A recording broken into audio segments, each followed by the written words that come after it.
আসলে কি জানিস, মানুষের জীবনের সবচেয়ে বড় ট্র্যাজেডি হলো তার হারানো কৈশোর এবং আমৃত্যু তার কৈশোরকে অনুভব করা এবং কোথাও যেন ফেলে আসা দিনগুলো ফিরে পাওয়ার প্রবল ব্যাকুলতা।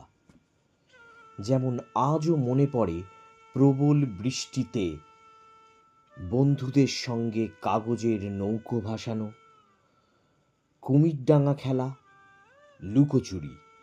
যখন আরও একটু পরিণত, তখন বৃষ্টির দিনে বা স্কুলের অ্যানুয়াল পরীক্ষার পর একসাথে ভূতের গপ্প, কত আনন্দময় ফেলে আসা কৈশোরের স্মৃতি।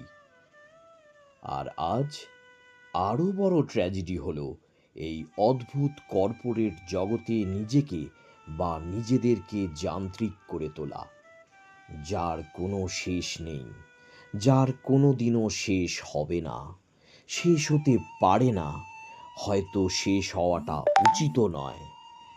জানি না, এইটাই হয়তো আজকের দিনের সফলতা। আসলে হয়তো আজকের দিনের এই কঠিন বাস্তবের সঙ্গে লড়াই করতে করতে আমরা দিনের শেষে জীবিত, আদতে মৃত, আদতে মৃত, মৃত।